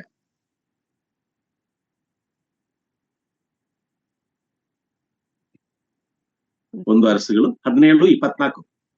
ಆಗ ಆಕೆಯು ಅವನಿಗೆ, ನೀನು ದೇವರ ಮನುಷ್ಯನೆಂದು ನಿನ್ನ ಬಾಯಿಂದ ಬಂದ ಯೆಹೋವನ ಮಾತು ಸತ್ಯವೆಂದು ಈಗ ನನಗೆ ಗೊತ್ತಾಯಿತು ಎಂದು ಹೇಳಿದಳು. Thank you so much. ಇಲ್ಲಿ ಯಾರ ಬಗ್ಗೆ ಹೇಳ್ತಾ ಇರೋದು ನಿಮ್ಗೆ ಗೊತ್ತು? ಏಲಿಯನ್ ಬಗ್ಗೆ ಹೇಳ್ತಾ ಇರೋದು. ಆ ಸಣ್ಣ ನೀರು ಹರಿತಾ ಇರೋದ್ ಬಗ್ಗೆ, ಆ ನೀರು ಹೋಯ್ತು, ಕಾಗೆ ಇದು ಊಟ ಕೊಡೋದೆಲ್ಲ ನಿಂತಾದ್ಮೇಲೆ ಒಂದ್ ಕಡೆ ಹೋಗ್ಲಿಕ್ಕೆ ಹೇಳ್ತಾರೆ ದೇವರು. ಅಲ್ಲಿ ಏನ ಎಂಟ್ರೆನ್ಸ್ ಅಲ್ಲಿನೇ ಒಂದು ವಿಧವೆ ಸಿಗ್ತಾರೆ. ಆ ಸಿಕ್ಕಾದ್ಮೇಲೆ ಏನೇನ್ ಮಾಡ್ತಾರೆ ಎಲ್ಲ ಹೇಳಿ ಕೊನೆಗೆ ಈ ಹಿಟ್ಟಿನ ವಿಷಯದಲ್ಲಿ ಎಲ್ಲಾದ್ರೂ ಖುಷಿಯಾಗಿರೋ ಸಂದರ್ಭದಲ್ಲಿ ಅವ್ರ ಮಗ ತೀರೋಗ್ತಾನೆ. ಆ ಮಗ ತೀರೋಗಾದ್ಮೇಲೆ ಏಲಿಯನು ದೇವರಿಗೆ ಪ್ರಾರ್ಥನೆ ಮಾಡಿ ಎಲ್ಲದನ್ನು ಇದ್ ಮಾಡ್ಕೊಂಡು ಅವರಿಗೆ ಎಲ್ಲಾ ಬೇಕಾಗಿರೋದ್ರಿಂದ ಕೊಟ್ಟಾದ ಮೇಲೆ, ಅದಕ್ಕಿಂತ ಮುಂಚೆ ಏಲಿಯನಿಗೆ ಬೈತಾ ಇದ್ರು, ನನ್ ಮಗನ್ನ ಸಾಯಿಸ್ಲಿಕ್ಕೆ ಬಂದಿದ್ಯಾ, ಏನು ಹಿಂಗಿನ. ಅವನು ದೇವ ಮನುಷ್ಯ ಪುರುಷನು ಎಲ್ಲದನ್ನು ಗೊತ್ತಿದ್ರು ಕೂಡ ಸ್ವಂತ ಮಗನ್ನ ಕಳ್ಕೊಂಡಾದ್ಮೇಲೆ, ಅವರಿಗೆ ಒಂದು ಜೀವನದಲ್ಲಿ ಒಂದು ನೋವು ಬಂದಾದ್ಮೇಲೆ, ಪ್ರಿಯರ ನನಗೆ ಏನಕ್ಕೆ ಇಲ್ಲಿ ಹೇಳ್ತಾ ಇರ್ತಾರೆ, ನಮ್ಮ ಜೀವನದಲ್ಲಿ ಹಲವಾರು ಕಷ್ಟಗಳು ನೋವುಗಳು ಬರುವಾಗ ಆ ದೇವರ ವಾಕ್ಯಕ್ಕೆ ವಿರುದ್ಧವಾಗಿ ಇಲ್ಲಾಂದ್ರೆ ದೇವರಿಗೆ ವಿರುದ್ಧವಾಗಿ ಮಾತಾಡುವಂತ ವ್ಯಕ್ತಿಗಳು, ಅದು ಈ ದೇವರ ವಾಕ್ಯ ಯಾರು ಹೇಳಿದ್ರೆ ಅವರಿಗೆ ವಿರುದ್ಧವಾಗಿ ಮಾತಾಡುವಂತ ವ್ಯಕ್ತಿಗಳಾಗಿ ನಮ್ಮ ಮನಸ್ಸೊಳಗೆ, ನಮ್ಮ ಹೃದಯದೊಳಗೆ ನಾವು ಹಿಂಗೆ ಸಣ್ಣ ಆಗ್ತೀವಿ. ಅದು ಏನಕ್ಕೆ ಗೊತ್ತಾ? ನಮ್ಮಲ್ಲಿ ಏನಿಲ್ಲ, ಪವಿತ್ರಾತ್ಮ ಭಾವರದಿಂದ ಆ ಶಕ್ತಿ ನಮ್ಮಲ್ಲಿಲ್ಲ, ಅದಕ್ಕೋಸ್ಕರ ಕುಗ್ಗಿ ಹೋಗ್ತಾ ಇರೋದು. ಸಾಧಾರಣ ವ್ಯಕ್ತಿಗಳಿಗೇನು, ಅನ್ಯ ಮತಸ್ಥರಿಗೇನು ನಮಗೆ ಯಾವಾಗ ಏನ್ ವ್ಯತ್ಯಾಸ ಇದೆ? ಪ್ರೇರೆ ಇಲ್ಲಿ ನಾವು ಕಾಪಾಡಬೇಕಾಗಿರೋದು ನಮ್ಮಲ್ಲಿ ತೋರಿಸುವಂತ ಆ ಪ್ರಭಾವ, ಪವಿತ್ರಾತ್ಮ ನಮ್ಮ ಒಳಗಿದ್ರೆ ಮಾತ್ರ ನಮ್ಮ ಮುಖದಲ್ಲಿ ಆಗ್ಲಿ, ನಾವು ಮಾಡ್ತಾ ಇರೋ ಮಾತುಗಳಲ್ಲಿ ಆಗ್ಲಿ, ನಮ್ದು ಆ ಒಂದು ಪ್ರಭಾವವನ್ನು, ಆ ಸಮಾಧಾನ ಸಂತೋಷವನ್ನು ಬರೋದು. ಇಲ್ಲಾದ್ರೆ ಈ ವಿಧವ ಹೇಳಿದಾಗೆ ಏಲಿಯನಿಗೆ ಬೈತಾ ಇದ್ರು. ಅವಾಗ ಮಾಡಿ ಮೇಲೆ ಹೋಗಿ ಆ ಮಗನಿಗೋಸ್ಕರ ಪ್ರಾರ್ಥನೆ ಮಾಡಿ ಕೊನೆಗೆ ಆ ಮಗನ ಎತ್ಕೊಂಡ್ ಬಂದು ಕೊಡುವಾಗ ಏಲಿಯನಿಗೆ ಆ ವಿಧವೆ ಹೇಳುವಂತ ಮಾತು, ಆಗ ಆಕೆ ಅವನಿಗೆ, ನೀನು ದೇವರ ಮನುಷ್ಯನೆಂದು ನಿನ್ನ ಬಾಯಿಂದ ಬಂದ ಯೆಹೋವನ ಮಾತು ಅದು ಸತ್ಯವೆಂದು. ನಾವಿವತ್ತು ಮಾತಾಡ್ತಾ ಇರೋದು ಯಾವ್ದು ಹೇಳಿ? ಸತ್ಯ. ಅಂದ್ರೆ ದೇವರ ಮಕ್ಕಳ ಬಾಯಿಂದ ಬರಬೇಕಾಗಿರೋದು ಬೇರೆ ಯಾವುದನ್ನು ಅಲ್ಲಿ ಒಂದು ಹೈಲೈಟ್ ಮಾಡಿ ಒಂದು ವಿಷಯ ಇದೆ. ನಿನ್ನ ಬಾಯಿಂದ ಬಂದ ಯೆಹೋವನ ಮಾತು. ಅಲ್ಲಿ ಏಲಿಯನು ಜಸ್ಟ್ ರೆಪ್ರೆಸೆಂಟ್, ತಂದೆ ಆದ ದೇವರನ್ನ ರೆಪ್ರೆಸೆಂಟ್ ಮಾಡಿ, ತಂದೆ ಆದ ದೇವರ, ಅದೇ ಹೇಳ್ತಾ ಇರೋದು ನಿನ್ನ ಬಾಯಿಂದ ಬಂದ ಯೆಹೋವನ ಮಾತು. ಪ್ರಿಯರೇ, ಇವತ್ತು ನಮ್ಮ ಜೀವನದಲ್ಲಿ, ನಮ್ಮ ಬಾಯಲ್ಲಿ, ನಮ್ಮ ಹೃದಯದಲ್ಲಿ ಬೇರೆಯವರು ಕೇಳಿಸ್ಕೊಳ್ಳಿಕ್ಕೆ ಇಷ್ಟಪಡುವುದು ಇದೇ ಮಾತುಗಳು. ಆದ್ರೆ ನಮ್ಮ ಬಾಯಿಂದ ಹೊರಡ್ತಾ ಇರೋದು ಸಮಟೈಮ್ಸ್ BP ರೈಸ್ ಆಗಿರ್ಬೋದು, ಇಲ್ಲ ಬೇರೆ ಏನೋ ಸಿಟ್ಟು ಇರ್ಬೋದು, ಇಲ್ಲ ಯಾವ್ದೋ ಏನಾಗಲಿ, ದೇವರ ಮಕ್ಕಳಂದ ಆದ ಮೇಲೆ ನಮ್ಮ ಬಾಯಿಂದ ಹೊರಡುವಂಥದ್ದು ನಿಜವಾಗ್ಲೂ ಅದು ಏನಾಗಿರ್ಬೇಕು ಹೇಳಿ? ನೋಡಿ, ಈಗ ನನಗೆ ಗೊತ್ತಾಯಿತು ಎಂದು ಮತ್ತು ಸತ್ಯವೆಂದು, ಅಂದ್ರೆ ದೇವರಿಂದ ಬರ್ತಾ ಇರೋದು, ದೇವರ ಮಕ್ಕಳಿಂದ ಬಾಯಿಂದ ಬರ್ತಾ ಇರೋದು ಮಾತುಗಳು ಸತ್ಯವನ್ನೇ ಆಗಿರ್ಬೇಕು ಅಂತ. ಇನ್ನೊಂದು ಇದು ನೋಡೋಣ ನಮಗೆ. 3 ಯೋಹಾನ್ 1ನೇ ಅಧ್ಯಾಯ 4ನೇ ವಾಕ್ಯ. 3 ಯೋಹಾನ್ 1ನೇ ಅಧ್ಯಾಯ 4ನೇ ವಾಕ್ಯ. ನಾನು ನನ್ನ ಮಕ್ಕಳು ಸತ್ಯವನ್ನನುಸರಿಸಿ ನಡೆಯುವವರಾಗಿದ್ದಾರೆಂದು ಕೇಳುವುದಕ್ಕಿಂತ ಹೆಚ್ಚಾದ ಸಂತೋಷವು ನನಗಿಲ್ಲ. ನೋಡಿ ಎಷ್ಟು ಚೆನ್ನಾಗಿರೋದು ಅಲ್ಲಿ ದೇವರು. Thank you so much. ಇಲ್ಲಿ ಸಾಧಾರಣ ಈ ಪ್ರಾಪಂಚಿಕ ಲೆಕ್ಕದಲ್ಲಿ ತಂದೆ ತಾಯಿಗಳು ಲೆಕ್ಕದನ್ನ ನಮ್ಮ ಮಕ್ಕಳ ಬಗ್ಗೆ, ಮಗನ ಬಗ್ಗೆ ಆಗ್ಲಿ, ಮಗಳ ಬಗ್ಗೆ ಆಗ್ಲಿ, ಮಗನ ಬಗ್ಗೆ ಯಾರಾದ್ರೂ ಅವರದು ಮಾತುಗಳು ಕೇಳಿಸ್ಕೊಂಡು ಅವ್ರು, ನಿಮ್ ಮಗ ನೋಡಿ ಎಷ್ಟು ಚಂದ ಮಾತಾಡ್ತಾ ಇದ್ದಾರೆ, ನಿಮ್ ಮಗಳು ನೋಡಿ ಎಷ್ಟು ಚಂದ ಮಾತಾಡಿದೆ, ದೇವರ ಪ್ರೀತಿಯಲ್ಲಿ, ದೇವರ ಸಮಾಧಾನದಲ್ಲಿ, ಸಂತೋಷದಲ್ಲಿ, ದೇವರ ದಾರಿಯಲ್ಲಿ ಇಂಥ ಒಂದು ಮಗು ಪಡ್ಕೊಳ್ಳಿಕ್ಕೆ ನೀವು ಪುಣ್ಯ ಮಾಡಿರ್ಬೇಕು ಅನ್ನೋದು ಮಾತು ಯಾರಾದ್ರೂ ನಮಗೆ ಕೆಲಸ ಕೊಟ್ರೆ, ಪ್ರಾಪಂಚಿಕ ಮನುಷ್ಯನಾಗಿರೋದು ನಮಗೆ ಎಷ್ಟು ಖುಷಿ ಆಗುತ್ತೆ. ಪ್ರೇರೆ ಇಲ್ಲಿ ಸ್ವಂತ ಮಕ್ಕಳಿಗೆ, ಇಲ್ಲಾಂದ್ರೆ ಸ್ವಂತ ಮಗನನ್ನೇ ಈ ಪಾಪಿಗಳಿಗೋಸ್ಕರ, ಸೊ ಜಸ್ಟ್ ಕಂಪೇರ್ ಮಾಡೋಣ. ನಮ್ಮ ವ್ಯಾಲ್ಯೂ, ನಮ್ಮನ್ನ ಆಯ್ಕೆ ಮಾಡಿದ್ದು ಯಾವ ಲೆಕ್ಕದಲ್ಲಿ, ನಮಗೆ ಏನಿತ್ತು ಏನು ಇಲ್ಲದಲ್ಲಿರುವ ಸಂದರ್ಭದಲ್ಲಿ ಇವತ್ತು ಈ ಸಮಯದಲ್ಲಿ ನಮ್ಮ ಪ್ರಾರ್ಥನೆಗಳು ಕೇಳಿಸ್ಕೊಂಡು, ನಮ್ಮ ಚಿಂತೆಗಳು ಅರಿತು, ನಮ್ಮ ಆರೋಗ್ಯ ಸ್ಥಿತಿ ಅರಿತು, ನಮ್ಮ ಎಲ್ಲಾ ರೀತಿಯಲ್ಲಿನೂ ಏನ್ ಕಷ್ಟ ನೋವುಗಳಿದೆ ಅಂತ ತಿಳಿದು ನಮ್ಮನ್ನ ಸಹಾಯ ಮಾಡುವ, ಅಟ್ ದ ಸೇಮ್ ಟೈಮ್ ತನ್ನ ಸ್ವಂತ ಪುತ್ರನು ಆ ಶಿಲುಬೆ ಮೇಲೆ ಎಲಿಲ್ಲ ಬಾಸ್ ನನ್ನ ತಡ್ಕೊಳ್ಳಿಕ್ಕೆ ಆಗ್ತಾನೆ, ಯಾಕೆ ನನ್ನ ಕೈ ಬಿಟ್ಟೆ ಅಂತ ಕೇಳುವಾಗ ಯಾಕೆ ರಕ್ಷಿಸ್ಲಿಲ್ಲ? ಬೇರೆ ದೇವರ ವಾಕ್ಯ ನಾವು ತಿಳಿತಾ ಬರುವಾಗ, ಹೆಚ್ಚಾಗಿ ಅದರ ಅರ್ಥಗಳು ನಮಗೆ ಬರುವಾಗ, ನಮ್ಮನ್ನೆಲ್ಲ ಆಯ್ಕೆ ಮಾಡೋದಕ್ಕೆ ದೇವರಿಗೆ ದೊಡ್ಡದೊಂದು ಉದ್ದೇಶ ಇತ್ತು. ನನ್ನ ಸ್ವಪುತ್ರನ ಬೆಲಿ ಕೊಟ್ಟು ಈ ಪಾಪಿಗಳನ್ನು ರಕ್ಷಿಸಿ 3ನೇ ದಿವಸ ಅದು ಎದ್ದು ಬರ್ತಾನೆ. ಆ ದೇವರಿಗೆ ಆ ಗ್ಯಾರಂಟಿ ಇತ್ತು. ಆದ್ರೆ ಮಗನಿಗೆ ಅದು ತಡ್ಕೊಳ್ಳಿಕ್ಕೆ ಆಗ್ತಾ ಇರಲಿಲ್ಲ ಆ ನೋವು. ಯಾರಿಗೋಸ್ಕರ? ಇಲ್ಲಿನೂ ಅದೇ ರೀತಿಯಲ್ಲಿ ನೋಡಿದ್ರು, ನನ್ನ ಮಕ್ಕಳು ಸತ್ಯವನ್ನ ಅನುಸರಿಸಿ, ದೇವರದ ಆಸೆ ನಮ್ಮ ಬಗ್ಗೆ, ದೇವರ ವಿಶ್ವಾಸಿಗಳಾಗಿ ರಕ್ಷಣೆ ಒಂದು ವಿಶ್ವಾಸದ ನಮ್ಮ ಬಗ್ಗೆ ದೇವರದಿರೋದು ನಂಬಿಕೆ, ಇಲ್ಲದ್ರೆ ದೇವರಿಗೆ ಇರೋದು ಒಂದು ಸಮಾಧಾನ ಸಂತೋಷದ ಹೇಳ್ತಾರೆ. ನನ್ನ ಮಕ್ಕಳು ನನ್ನ ಮಾತು ಮೀರಿ ನಡೆಯಲ್ಲ, ಅದು ಅನುಸರಿಸಿ ದೇವರ ವಾಕ್ಯದಲ್ಲಿ ಏನಿದೆ ಅನುಸರಿಸಿ ನಡೆಯುವಂತ ಮಕ್ಕಳಾಗಿ, ಅದಕ್ಕಿಂತ ಹೆಚ್ಚಾಗಿರೋ ಸಂತೋಷ ನನಗೆ ಏನಿದ್ದು. ಪಾಪಿಗಳಾದ ನಮ್ಮ ಕೈಯಲ್ಲಿ ಅದಾಗಲ್ಲ ಅಂತ ಹೇಳಿನೇ ಯೇಸು ಕ್ರಿಸ್ತನು ಹೇಳಿದ್ದು, ಒಬ್ಬರನ್ನ ಕಳಿಸ್ಕೊಡುತ್ತೇನೆ, 3 ವಿಷಯಗಳು ನಿಮಗೆ ತಿಳಿಸಿಕೊಡ್ತಾರೆ, ಸಾಕಾಗುತ್ತೆ. ನನ್ನ ತಂದೆ ಸಂತೋಷ ಪಡ್ಲಿಕ್ಕೋಸ್ಕರ, ನನ್ನ ತಂದೆ ಸಂತೋಷ ಪಡುವಂತ ರೀತಿಯಲ್ಲಿ ನೀವೆಲ್ಲವರನ್ನು ಈ ಭೂಮಿಯಲ್ಲಿ ಬದುಕ್ತೀರ. ಪ್ರೇರಲ್ಲಿ ನೋಡಿ, ಸತ್ಯವನ್ನ ಅನುಸರಿಸಿ, ಮೊದಲನೇ ಹೇಳಿದ ವಿಷಯ ಸತ್ಯ ಬಗ್ಗೆ ಹೇಳುವಾಗ ಸತ್ಯವನ್ನು ಮಾತಾಡುವಂತ ವ್ಯಕ್ತಿಗಳು, ಟು ಬಿ ಟ್ರಾನ್ಸ್ಪರೆಂಟ್. ಇಲ್ಲಿ 2ನೇ ವಿಷಯ ಹೇಳ್ತಾ ಇರೋದು ಸತ್ಯವನ್ನು ಅನುಸರಿಸಿ, ಬರೀ ಬಾಯಲ್ಲಿ ಹೇಳೋದಷ್ಟೇ ಅಲ್ಲ, ಅನುಸರಿಸಿ ನಡೆಯುವಂತ ವ್ಯಕ್ತಿಗಳು. ಇನ್ನೊಂದು ವಾಕ್ಯ ನೋಡೋಣ. ಯಾಕೋಬ 1ನೇ ಅಧ್ಯಾಯ 18ನೇ ವಾಕ್ಯ. ಯಾಕೋಬ 1ನೇ ಅಧ್ಯಾಯ 18ನೇ ವಾಕ್ಯ. ಆತನು ತನ್ನ ಸುಚಿತ್ತದ ಪ್ರಕಾರ ಸತ್ಯ ಬೋಧನೆಯ ವಾಕ್ಯದಿಂದ ನಮ್ಮನ್ನು ಹುಟ್ಟಿಸಲಾಗಿ ನಾವು ಆತನ ಸೃಷ್ಟಿಗಳಲ್ಲಿ ಪ್ರಥಮ ಫಲದಂತಾದೆವು. Thank you so much. ಇಲ್ಲಿ ಒಂದು ವಿಷಯದಲ್ಲಿ ಆತನ ತನ್ನ ಸುಚಿತ್ತದ ಸ್ವಂತ ಚಿತ್ತ ಪ್ರಕಾರ ಸತ್ಯ ಬೋಧನೆಯ ವಾಕ್ಯದಿಂದ ನಮ್ಮನ್ನು ಹುಟ್ಟಿಸಲಾಗಿ ನಾವು ಆತನ ಸೃಷ್ಟಿಗಳಲ್ಲಿ ಪ್ರಥಮ ಫಲ. ಬೇರೆ ಇದು ಒಂದು ರೀತಿಯಲ್ಲಿ ಯೋಧನೆ ಮಾಡೋದಾದ್ರೆ, ಕರ್ತನಾದ ಯೇಸು ಕ್ರಿಸ್ತನು ಭೂಮಿಯಲ್ಲಿ ಬಂದಾದ್ಮೇಲೆ ಯೇಸು ಕ್ರಿಸ್ತನು ಹೇಳಿದಂತ ಸ್ವಾರ್ಥ ವಾಕ್ಯಗಳು, ದೇವರ ವಾಕ್ಯಗಳು, ಅದು ಆ 12 ಅಪೊಸ್ತಲರಲ್ಲಿ ಯಾವ ರೀತಿಯಲ್ಲಿ ಚೇಂಜಸ್ ಆಯ್ತು, ಅವರಿಗೆ ಬಂದಿರುವ ಶಿಷ್ಯರಿಗೆ ಆಗ್ಲಿ ಯಾವ ರೀತಿಯಲ್ಲಿ ಅದನ್ನ ಫಲವನ್ನು, ಇದೇ ಹೇಳ್ತಾರೆ ಆ ರಿಸಲ್ಟ್. ಕರ್ತನಾದ ತಂದೆಯಾದ ದೇವರು ಯೇಸು ಕ್ರಿಸ್ತನನ್ನು ಭೂಮಿಗೆ ಕಳಿಸಿದೆ ಈ ಪಾಪಿಗಳನ್ನು ರಕ್ಷಿಸಲಿಕ್ಕೆ. ಅದರ ಇಡೀ ಪ್ರಪಂಚವನ್ನು ರಕ್ಷಿಸಲಿಕ್ಕೋಸ್ಕರ ಯೇಸು ಕ್ರಿಸ್ತನು ತನ್ನ ಶಿಷ್ಯರನ್ನು ಆಯ್ಕೆ ಮಾಡಿಕೊಂಡು, ಅವರ ಶಿಷ್ಯರನ್ನ ಆಯ್ಕೆ ಮಾಡಿಕೊಂಡು ಈ ಪ್ರಪಂಚದಲ್ಲಿ ಎಲ್ಲವರಿಗೆ ಈ ಸುವಾರ್ತೆಯನ್ನು, ಈ ವಾಕ್ಯವನ್ನು ತಿಳಿಸ್ಲಿಕ್ಕೆ ಜವಾಬ್ದಾರಿ ಕೊಟ್ಟು ಕಳಿಸ್ತಾರೆ. ಇಲ್ಲಿ ಆ ಪ್ರಥಮ ಫಲ ಅಂತ ಹೇಳುವಾಗ, ಮೊದಲನೇದಾಗಿ ಇದು ಯಾರಿಗೆ ಈ ವಾಕ್ಯ ಸಿಕ್ಕಿದೆ, ಈ ಸ್ವಾರ್ಥ ವಾಕ್ಯ ಯಾರಿಗೆ ಸಿಕ್ಕಿದೆ, ಆ ಫಲವನ್ನು ನಾವಾಗಿದೆ. ಆ ಫಲ ಈಗ ನಿಮಗೊಂದು ಇಲ್ಲಿ ಫಲ ಅಂತ ಹೇಳಲಿಕ್ಕೆ ಇನ್ನೊಂದು ರೀತಿಯಲ್ಲಿ ನಾನು ಯೋಚನೆ ಮಾಡ್ತೀನಿ. ಯಾಕಂದ್ರೆ ಒಂದು ಫ್ರೂಟ್ ಅಂತ ಹೇಳುವಾಗ ದ ಫೈನಲ್ ರಿಸಲ್ಟ್, ಒಂದು ಗಿಡ ಹಾಕಿ ಬೆಳೆದು ಅದು ಕಾಯಾಗಿ, ಹೂವಾಗಿ, ಕಾಯಾಗಿ ಬಂದು ಕೊನೆಗೆ ಅದನ್ನೇ ಮನುಷ್ಯನಿಗೆ ಉಪಯೋಗಿಸುವಂತ ಒಂದು ಸಂದರ್ಭದಲ್ಲಿ ಅದೇನಾಗಿರುತ್ತೆ, ತುಂಬಾ ಸ್ವೀಟ್ ಆಗಿ, ತುಂಬಾ ಫಲ ಕೊಡುವಂಥದ್ದು, ತುಂಬಾ ಆರೋಗ್ಯದಾಯಕವಾಗಿರುವಂತ ಕೆಲವೊಂದು ಪೋಷಕಗಳು, ವಿಟಮಿನ್ಸ್ ಎಲ್ಲ ಕೊಡುವಂತ ಒಂದು ವಸ್ತುವಾಗಿ ಚೇಂಜ್ ಆಗಿದೆ.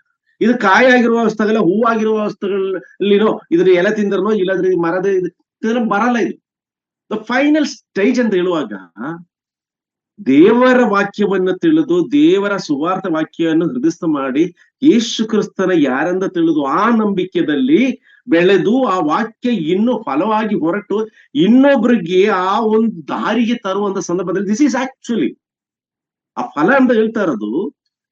ಒಬ್ಬ ವ್ಯಕ್ತಿ ಹುಟ್ಟಿ ಬೆಳೆದು ರಕ್ಷಣೆ ಹೊಂದಿದ್ದು ಇಷ್ಟ ಸಲ ತಗೊಂಡ್ರು ಆ ಫಲ ಕೊಡುವುದು ಎಕ್ಸಾಕ್ಟ್ಲಿ ಯಾವಾಗ ನಡೆದ್ರೆ ಅವನ್ ಬಾಯಿಂದ ಸತ್ಯವಾಗಲು ನಿಜವಾಗಲು ಇರೋದ ದೇವರ ವಾಕ್ಯವನ್ನು, ಯೆಹೋವನ ಮಾತು, ಆ ಸತ್ಯವಾಗಿರೋದು ಮಾತು ಅವನ್ ಬಾಯಿಂದ ಹೊರಟು ಅದು ಇನ್ನು ಅನೇಕ ಜನರಲ್ಲಿ ಫಲ ಹುಟ್ಟಿಸುವಂದ ಮೊದಲನೇ ಫಲವಾಗಿ ಇಲ್ಲಿ ಯಾರನ್ನ ಕಾಣಿಸ್ತು? ಶಿಷ್ಯರನ್ನ ಕಾಣಿಸ್ತು.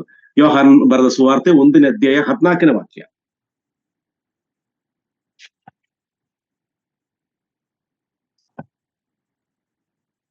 ಆ ವಾಕ್ಯವೆಂಬವನು ನರಾವತಾರ ಎತ್ತಿ ನಮ್ಮ ಮಧ್ಯದಲ್ಲಿ ವಾಸ ಮಾಡಿದನು. ನಾವು ಆತನ ಮಹಿಮೆಯನ್ನು ನೋಡಿದೆವು. ಆ ಮಹಿಮೆಯು ತಂದೆಯ ಬಳಿಯಿಂದ ಬಂದ ಒಬ್ಬನೇ ಮಗನಿಗೆ ಇರತಕ್ಕ ಮಹಿಮೆ. ಆತನು ಕೃಪೆಯಿಂದಲೂ ಸತ್ಯದಿಂದಲೂ ತುಂಬಿದವನಾಗಿದ್ದನು. Thank you. ಇಲ್ಲಿ ನೋಡಿ, ಇಲ್ಲಿನ ನೋಡುವಂತ ಕೆಲಸ, ನಾವು ಯಾರನ್ನ ಫಾಲೋ ಮಾಡ್ತಾ ಇರೋದು, ಯಾರನ್ನ ನಾವು ಸ್ವೀಕರಿಸಿದೆ, ಯಾರನ್ನ ನಮ್ಮ ರಾಜನಾಗಿ, ರಕ್ಷಕನಾಗಿ, ನಮ್ಮ ದೇವರಾಗಿ ಯಾರನ್ನ ನಾವು ಆಯ್ಕೆ ಮಾಡ್ಕೊಂಡಿರೋದು? ಈ ಮಹಿಮೆಯನ್ನು ತಂದೆ ಬಳಿಯಿಂದ ಬಂದ ಒಬ್ಬ ಮಗನಿಗೆ ಇರತಕ್ಕ ಮಹಿಮೆ, ಆ ಮಹಿಮೆ ಇರುವಂತ ಆತನು ಕೃಪೆಯಿಂದಲೂ ಸತ್ಯದಿಂದಲೂ ತುಂಬಿದವನಾಗಿರುವಂತ ಕ್ರಿಸ್ತನಾದ ಯೇಸು ಕ್ರಿಸ್ತನ್ನೇ ಹಿಂಬಾಲಿಸುವಾಗ ಆ ನಿಜವಾದ ಕಾರ್ಯಗಳು, ಅಸತ್ಯದ ಮಾತುಗಳು, ಅಸತ್ಯದ ತಿಳುವಳಿಕೆ ಅದೇ ರೀತಿಯಲ್ಲಿ ನಡೆಯುತ್ತಂತ ರೀತಿ ಇದೆಲ್ಲ ನಮ್ಮಲ್ಲಿ ಬರ್ಬೇಕು. ಯೋಹಾನ್ ಬರೆದ ಸುವಾರ್ತೆ 1ನೇ ಅಧ್ಯಾಯ 17ನೇ ವಾಕ್ಯ. ಧರ್ಮಶಾಸ್ತ್ರವು ಮೋಶೆಯ ಮುಖಾಂತರ ಕೊಡಲ್ಪಟ್ಟಿತು, ಕೃಪೆಯೂ ಸತ್ಯವು ಯೇಸು ಕ್ರಿಸ್ತನ ಮುಖಾಂತರ ಬಂದವು. Thank you so much. ಇಲ್ಲಿ ನಾನು ನೋಡ್ತೇನೆ, ಕೃಪೆಯೂ ಸತ್ಯವು ಯೇಸು ಕ್ರಿಸ್ತನ ಮುಖಾಂತರ. ಪ್ರಿಯರೇ, ಆಕ್ಚುಲಿ ಇಲ್ಲಿನೂ ಅದೇ ಎಕ್ಸಾಂಪಲ್ ತಗೊಳ್ಳಿ ನಾನು ಇಷ್ಟಪಡ್ತೀನಿ. ಯೇಸು ಕ್ರಿಸ್ತನು ನಮಗೆ ಹೇಳ್ತಾರೆ, ನಿಮಗೆ ಒಬ್ಬರನ್ನ ಕಳಿಸ್ಕೊಡ್ತೀನಿ, ಅವ್ರು ಬಂದು 3 ವಿಷಯಗಳು ನಮಗೆ ತಿಳಿಸ್ಕೊಡ್ತಾರೆ ಅಂತ ಹೇಳುವಾಗ, ಈ ತಿಳುವಳಿಕೆ ಯಾರಿಗೆ ಬಂದಿದೆ ಅವರಿಗೆ ಮಾತ್ರನೇ ಈ ಕೃಪೆಯು ಸತ್ಯವು ಅದು ಏನಂತ ಗೊತ್ತಾಗದು. ಅದೇ ಇದರಲ್ಲಿ ಧರ್ಮಶಾಸ್ತ್ರದಲ್ಲಿ ಏನ್ ಹೇಳಿದೆ? ಒಬ್ಬ ಮನುಷ್ಯ ಏನ್ ಮಾಡ್ಬೇಕು, ಏನ್ ಮಾಡಬಾರ್ದು, ಏನ್ ಮಾಡಿದ್ರೆ ದೇವರ ಕಣ್ಣು ಮುಂದೆ ಅವನ್ನ ಕೆಟ್ಟವನಾಗ್ತಾನೆ, ಏನ್ ಮಾಡಿದ್ರೆ ದೇವ್ರ ಮುಂದೆ ಒಳ್ಳೆಯವನಾಗ್ತಾರೆ ಅಂತ ಧರ್ಮಶಾಸ್ತ್ರದಲ್ಲಿ ಕೊಟ್ಟಿದ್ರೆ, ನಿಜವಾಗ್ಲೂ ಪವಿತ್ರಾತ್ಮ ಕೃಪಾವರದಿಂದ ಒಬ್ಬ ವ್ಯಕ್ತಿಗೆ ಇದೇ ತಿಳುವಳಿಕೆ ಎಲ್ಲ ವಿಷಯದಲ್ಲಿ, ಅಲ್ಲಿ 10 ಆಜ್ಞೆಗಳು ಕೊಟ್ಟಿದ್ರೆ ಇಲ್ಲಿ ಹಂಗಲ್ಲ, ಅವನ ಜೀವನದಲ್ಲಿ ಮಾಡುವಂತ ಪ್ರತಿಯೊಂದು ವಿಷಯದಲ್ಲಿನೂ ತಿಳುವಳಿಕೆ ಕೊಡ್ಲಿಕ್ಕೋಸ್ಕರ, ಅವನ ಕೈ ಹಿಡಿದು ನಡೆಸ್ಲಿಕ್ಕೋಸ್ಕರ ಪವಿತ್ರಾತ್ಮ ನಮಗೆ ಕಳಿಸ್ಕೊಟ್ಟಿರೋದು. ಇಲ್ಲಿ ಅದೇ ಯೋಹಾನ್ ಬರೆದ ಸುವಾರ್ತೆ 4ನೇ ಅಧ್ಯಾಯ 24ನೇ ವಾಕ್ಯ. ಅಂದ್ರೆ ದೇವರು ಯಾರಿದ್ರು ಅಂತ ಇದ್ರೆ ಯೋಹಾನ್ 4:24. ದೇವರು ಆತ್ಮಸ್ವರೂಪನು, ಆತನನ್ನು ಆರಾಧಿಸುವವರು ಆತ್ಮೀಯ ರೀತಿಯಲ್ಲಿ ಸತ್ಯಕ್ಕೆ ತಕ್ಕ ಹಾಗೆ ಆರಾಧಿಸಬೇಕು ಅಂತ. ಇಲ್ಲಿ ಸತ್ಯಕ್ಕೆ ತಕ್ಕ ಹಾಗೆ ದೇವರು ಯಾರು? ಆತ್ಮಸ್ವರೂಪನು. ಆ ಆತ್ಮಸ್ವರೂಪನಾಗಿರೋದು ಆತನನ್ನೇ ಆರಾಧಿಸುವವರು ಆತ್ಮೀಯ ರೀತಿಯಲ್ಲಿ ಸತ್ಯಕ್ಕೆ ತಕ್ಕ ಹಾಗೆ ಆರಾಧಿಸಬೇಕು ಅಂತ ಹೇಳ್ತಾರೆ.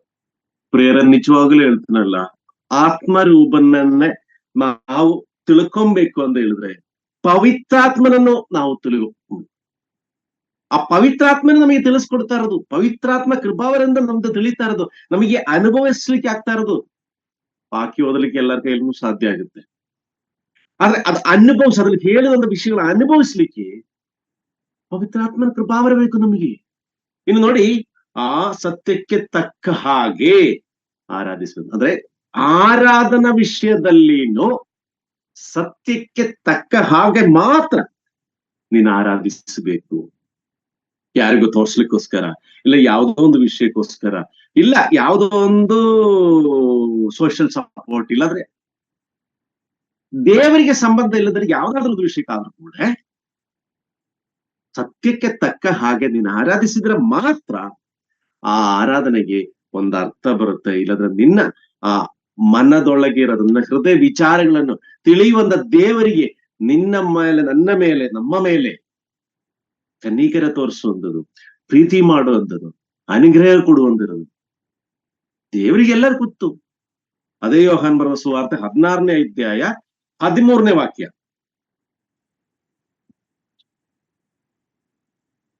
ಸತ್ಯದ ಆತ್ಮನು ಬಂದಾಗ ಆತನು ನಿಮ್ಮನ್ನು ನಡೆಸಿಕೊಂಡು ಹೋಗಿ ಸಕಲ ವಿಷಯದಲ್ಲಿಯೂ ಸತ್ಯಕ್ಕೆ ಸೇರಿಸುವನು.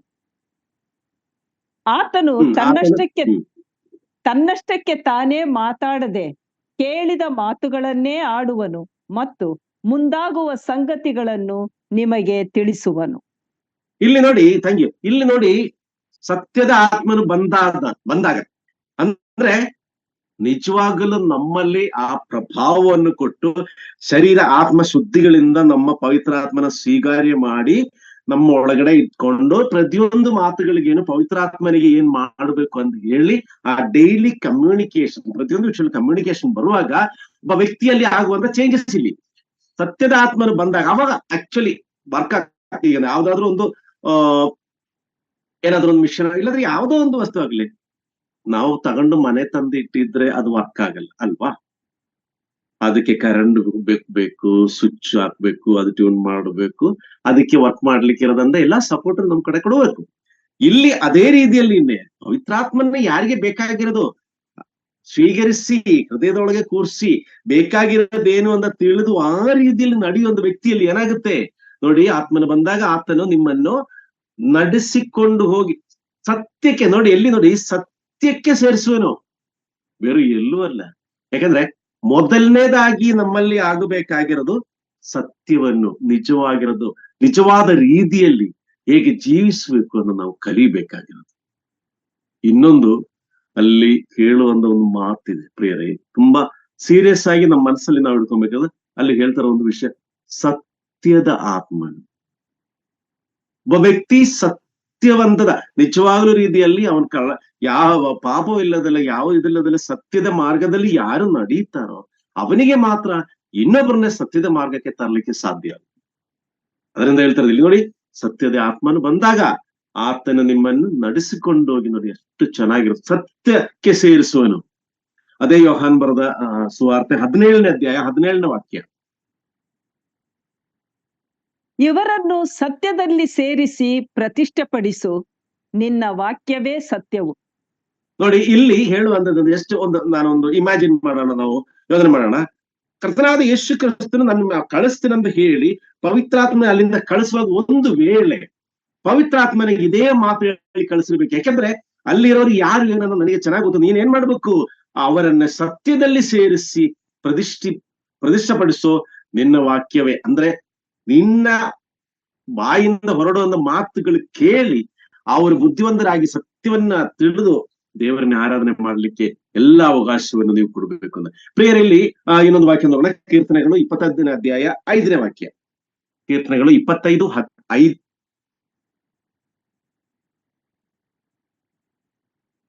ಕೀರ್ತನೆಗಳು 25:5. ನಿನ್ನ ಸತ್ಯಾನುಸಾರವಾಗಿ ನನ್ನನ್ನು ನಡೆಸುತ್ತಾ ಉಪದೇಶಿಸು, ನೀನೇ ನನ್ನನ್ನು ರಕ್ಷಿಸುವ ದೇವರು, ಹಗಲೆಲ್ಲ ನಿನ್ನನ್ನೇ ನಿರೀಕ್ಷಿಸುವವನಾಗಿದ್ದೇನೆ.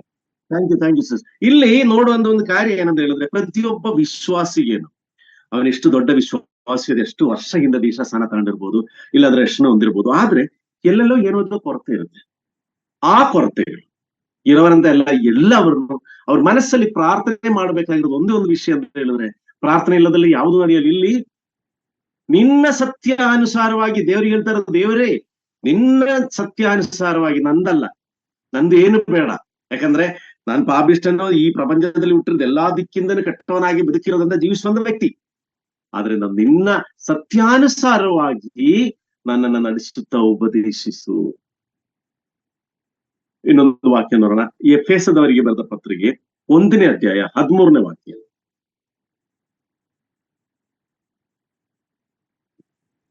ನಿಮ್ಮ ರಕ್ಷಣೆಯ ವಿಷಯವಾದ ಸುವಾರ್ತೆ ಎಂಬ ಸತ್ಯವಾಕ್ಯವನ್ನು ಕೇಳಿ ಕ್ರಿಸ್ತನಲ್ಲಿ ನಂಬಿಕೆ ಇಟ್ಟವರಾದ ನೀವು ಸಹ ವಾಗ್ದಾನ ಮಾಡಲ್ಪಟ್ಟ ಪವಿತ್ರಾತ್ಮನೆಂಬ ಮುದ್ರೆಯನ್ನು ಹೊಂದಿದಿರಿ. Thank you so much. ಇಲ್ಲಿ ಒಂದು ಸ್ಟೇಟ್ಮೆಂಟ್ ಆಕ್ಚುಲಿ ಇಲ್ಲಿ ಹೇಳೋಂಥ ವಿಷಯ, ಪೌಲನು ಹೇಳೋಂಥ ವಿಷಯ ಒಂದು ಸ್ಟೇಟ್ಮೆಂಟ್. ಇದು ಏನಂತ ಹೇಳಿದ್ರೆ, ನಿಮ್ಮ ರಕ್ಷಣೆಯ ವಿಷಯವಾಗಿ ಸುವಾರ್ತೆ ಎಂಬ, ಅಂದ್ರೆ ನೀವು ರಕ್ಷಣೆ ಹೊಂದಿರೋದು ಯಾವುದರಿಂದ? ಸುವಾರ್ತೆಯಿಂದ. ಅದರಿಂದ ಸುವಾರ್ತೆ ಎಂಬ ಸತ್ಯವಾಕ್ಯ, ಅಂದ್ರೆ ಸುವಾರ್ತೆ ಅಂತ ಹೇಳಿದ್ರೆ ದೇವರ ವಾಕ್ಯ ಅಂತ ಹೇಳಿದ್ರೆ ಅದು ಸತ್ಯವೆಂಬ ವಾಕ್ಯವನ್ನು ಕೇಳಿ ಕ್ರಿಸ್ತನಲ್ಲಿ ನಂಬಿಕೆ ಇಟ್ಟವರಾದ ಒಂದು ಪ್ರೋಸೆಸ್ ಇದೆ ಆಕ್ಚುಲಿ. ಯಾಕಂದ್ರೆ ರಕ್ಷಣೆ ಹೊಂದಲಿಕ್ಕೆ ಸುವಾರ್ತೆ ಕೇಳಿಸ್ಕೊಂಡು ಅಂದ್ರೆ ರಕ್ಷಣೆ ಹೊಂದಿ ದೇವರ ದಾರಿಯಲ್ಲಿ ಬಂದು ಆ ಕ್ರಿಸ್ತನಲ್ಲಿ ನಂಬಿಕೆ ಇಟ್ಟು ನಾವು ಮುಂದೆ ಹೋಗ್ತಾ ಸಹ ವಾಗ್ದಾನ ಮಾಡಲ್ಪಟ್ಟ ಯಾರ ಜೊತೆ ನಿಮಗೆ ಇನ್ನೊಬ್ಬರ ಕಳಿಸ್ಕೊಡ್ತಾರೆ. ಎಲ್ಲ ತಿಳುವಳಿಕೆ ದೇಶ ಕ್ರಿಸ್ತನ ಕೊಟ್ಟ ಆದ್ಮೇಲೆ ಇನ್ನೊಬ್ಬರಿಗೇನು ನಿಮಗೆ ಇನ್ನೊಬ್ಬರನ್ನ ಕಳಿಸುವ ಸಹ ವಾಗ್ದಾನವನ್ನು ಮಾಡಲ್ಪಟ್ಟ ಪವಿತ್ರಾತ್ಮನೆಂಬ ಮುದ್ರೆ, ಜಸ್ಟ್ ಲೈಕ್ ಎ ಸೀಲ್. ಈ ನಮ್ದು ಕೆಲವೊಂದು ಮುಂಚೆ ಈಗಷ್ಟೇ ಬೇರೆ ಬೇರೆ ಚೇಂಜ್ ಆಗಿದೆ. ಈ ISI ಮಾರ್ಕ್, ಹಾಲ್ ಮಾರ್ಕ್ ಈ ತರ ಇರೋದು, ಅಂದ್ರೆ ಸ್ಟ್ಯಾಂಡರ್ಡ್ 100% ತುಂಬಾ ಚೆನ್ನಾಗಿರೋದು, ಗವರ್ಮೆಂಟ್ ಸರ್ಟಿಫೈ ಮಾಡಿದ್ರಿಂದ. ಪ್ರಿಯರೇ, ನಮ್ಮ ಜೀವನದಲ್ಲಿ ಆ ಪವಿತ್ರಾತ್ಮನಿಂದ ಆ ಸೀಲ್ ಅದನ್ನ ಮುದ್ರಿಸಲ್ಪಟ್ಟಿದೆ ನಮ್ಮ ಜೀವನದಲ್ಲಿ, ನಮ್ಮ ಹೃದಯದಲ್ಲಿ, ನಮ್ಮ ಕ್ರಿಸ್ತೀಯ ಜೀವನದಲ್ಲಿ. ಈ ಪವಿತ್ರಾತ್ಮನೆಂಬ ಆ ಸೀಲ್, ಆ ಮುದ್ರಿಸುವಂತ ಆ ಮುದ್ರೆಯನ್ನು ಹೊಂದಿದವರಾಗಿ ನಾವಿರುವಾಗ, ಈ ಯಾವ್ದಾದ್ರು ಒಂದು ಸೀಲ್ ಹಾಕಿದ್ರೆ, ಒಂದು ಮುದ್ರೆ ಹಾಕಿದ್ರೆ ಎಲ್ಲಿ ಹೋಗಿದ್ರು ಅದು ಎದ್ದು ಕಾಣಿಸುತ್ತೆ ಅಲ್ವಾ? ಆದ್ರ ಪ್ರಿಯರೇ, ಇಲ್ಲಿ ನಮ್ಮ ಜೀವನದಲ್ಲಿ ನಮ್ಮ ಈ ಮುದ್ರೆಯನ್ನು ಹೊಂದಿದವರಾಗಿ ನಾವು ಇರುವಾಗ ನಾವು ಎಲ್ಲಿ ಹೋಗಿದನು, ನಮ್ಮ ಮಾತುಗಳಲ್ಲಿ, ನಮ್ಮ ಬಿಹೇವಿಂಗ್ ಅಲ್ಲಿ, ನಾವು ಮಾಡುವಂತ ಪಾಲಿಸಿಯಲ್ಲಿ, ಮಾತಾಡುವಂತ ರೀತಿಯಲ್ಲಿ, ಕೊಡುವಂತ ಟ್ರಾನ್ಸ್ಪರೆನ್ಸಿಯಲ್ಲಿ, ಎಲ್ಲದರಲ್ಲಿ ಆ ಪ್ರಭಾವವನ್ನು, ಆ ದೇವರ ಆತ್ಮನ ಪ್ರಭಾವವನ್ನು ಎದ್ದು ಕಾಣಿಸಲಿಲ್ಲ ಅಂತ ಹೇಳಿದ್ರೆ ಆ seal just like A stamping, ಹೆಸರಿಗೆ ಅಷ್ಟೇ, ಅದರಲ್ಲಿ ಏನು ಫಲ ಹೊರಗಡೆ ಬರಲ್ಲ. ಆದ್ರಿಂದ ಪ್ರಿಯರೇ, ನಮ್ಮ ಜೀವನದಲ್ಲಿ ನಾವು ಏನ್ ಮಾಡ್ಬೇಕಂದ್ರೆ ನೀತಿ, ಅದೇ ರೀತಿಯಲ್ಲಿ ಆ ನೀತಿ ಎಂದ ವಿಷಯ ಬರುವಾಗ ಮೊದಲನೇದಾಗಿ ನಮಗೆ ಸಿಕ್ಕಿರೋದು ಸತ್ಯ. ಆ ತಾನೇ ಜೀವವು ಸತ್ಯವೂ ಮಾರ್ಗವಾಗಿರೋದಂತ ದೇವರು ನಮ್ಮ. ಅದೇ ರೀತಿಯಾಗಿ ನಮ್ಮ ಪ್ರೀತಿಯು ಸತ್ಯದಲ್ಲಿ ಏನು, ಅದೇ ರೀತಿಯಲ್ಲಿ ಕೃತ್ಯದಲ್ಲಿ ಇರುವರ ಆ ಪ್ರಯತ್ನ ನಮ್ಮಲ್ಲಿಂದ ಬರಬೇಕು. ಕೇಳದೇನ್ ಮಾತು ಹೇಳ್ತಾ ಇರೋದು ಆ ಮಾತು ಪ್ರಕಾರ, ಆ ಸತ್ಯ ಏನಿದೆ ಆ ಸತ್ಯ ಮಾತ್ರ ಮಾತಾಡ್ತಾರೆ, ಆ ಸತ್ಯದ ಪ್ರಕಾರ ನಡೆಯುವವರಾಗಿ. ಅದೇ ರೀತಿಯಲ್ಲಿ ಯೆಹೋವನ ಮಾತುಗಳು ಸತ್ಯದ ಮಾತುಗಳು, ಯೆಹೋವನ ಮಕ್ಕಳ ಮಾತುಗಳನ್ನು ಸತ್ಯದ ಮಾತುಗಳಾಗಿ ಬೇರೆಯವರಿಗೆ ಅನಿಸ್ಬೇಕು, ಅನ್ಯ ಜನಾಂಗಕ್ಕೆ ಅನಿಸ್ಬೇಕು. ಅದು ನೋಡಿ ನಮ್ಮ ದೇವರಿಗೆ ಮಹಿಮೆಯನ್ನು, ಸ್ತೋತ್ರವನ್ನು ಸಲ್ಲಿಸುವಂತ ಬುದ್ಧಿ ಅವರಿಗೆ ಬರಬೇಕು. ಅದೇ ರೀತಿಯಾಗಿ ದೇವರಿಷ್ಟವಾಗಿರೋದು, ದೇವರ ಮಾತನ್ನು ಅನುಸರಿಸಿ ನಡೆಯುವಂತ ವ್ಯಕ್ತಿಗಳಾಗಿ, ಆತ್ಮೀಯ ರೀತಿಯಲ್ಲಿ ಸತ್ಯಕ್ಕೆ ತಕ್ಕ ಹಾಗೆ ನಮ್ಮ ಆತ್ಮೀಯ ವಿಚಾರಗಳನ್ನ ಕ್ರಮಪಡಿಸುವ ಹಾಗೆ, ದೇವರೇ ನಿನ್ನ ಚಿತ್ತಾನುಸಾರವಾಗಿ ನನ್ನನ್ನು ನಡೆಸುವಂತ ಪ್ರಾರ್ಥನೆಯಲ್ಲಿ ಸುವಾರ್ತೆ ಎಂಬ ಸತ್ಯವಾಕ್ಯವನ್ನು ಕೇಳಿ ಪವಿತ್ರಾತ್ಮನಲ್ಲಿ ಮುದ್ರೆಯನ್ನು ಹೊಂದಿದವರಾಗಿ ಪ್ರಿಯರೇ ನಾವು ಬದುಕುವಾಗ ನಮ್ಮ ಜೀವನದಲ್ಲಿ ಹೆಚ್ಚಾಗಿ ಪವಿತ್ರಾತ್ಮನ ಕೃಪಾವರ, ದೇವರಾತ್ಮನ ಪ್ರಭಾವ, ದೇವರ ಕೃಪಾವರ ಎಲ್ಲವನ್ನು ನಮಗೆ ಸಿಕ್ಕುವ ಹಾಗೆ ಆ ದೇವರಿಗೆ ಸಂತೋಷವಾಗುತ್ತೆ. ನನ್ನ ಮಗಳನ್ನ ನೋಡಿಬಿಟ್ಟು, ನೋಡಿ ನನ್ನ ಮಾತು ಅನುಸರಿಸಿ ನಡೀತಾರಲ್ಲ. ಇವತ್ತು ನಾವು ಯೋಚನೆ ಮಾಡೋಣ, ನನ್ನ ಜೀವನ ನೋಡಿ, ನಿಮ್ಮ ಜೀವನ ನೋಡಿ, ನಮ್ಮ ತಂದೆಯಾದ ದೇವರಿಗೆ ಆ ಖುಷಿ ಆಗ್ತಾ ಇದೆ. ನಮ್ಮನ್ನ ನಾವು ಪರಿಶೋಧನೆ ಮಾಡೋಣ. ಅದೇ ರೀತಿಯಲ್ಲಿ ಎಲ್ಲಾದ್ರೂ ನಮಗೆ ಸರಿಪಡಿಸ್ಲಿಕ್ಕಿದ್ರೆ ಮುಂದಿನ ದಿವಸಗಳಲ್ಲಿ ಅದು ಸರಿಪಡಿಸಿ ದೇವರ ಇಷ್ಟವಾಗಿರೋ ಒಂದು ಮಗನಾಗಿ, ಮಗಳಾಗಿ ಬದುಕುವ ಹಾಗೆ ನಿಮ್ಮಲ್ಲಿ ಇರುವಂತ ಆ ದೇವರಾತ್ಮನ, ಪವಿತ್ರಾತ್ಮನ ಕೃಪಾವರು ನನ್ನನ್ನೇ ಕಾಪಾಡ್ಲಿ, ಸಹಾಯಿಸಲಿ ಎಂದು ಹೇಳುತ್ತಾ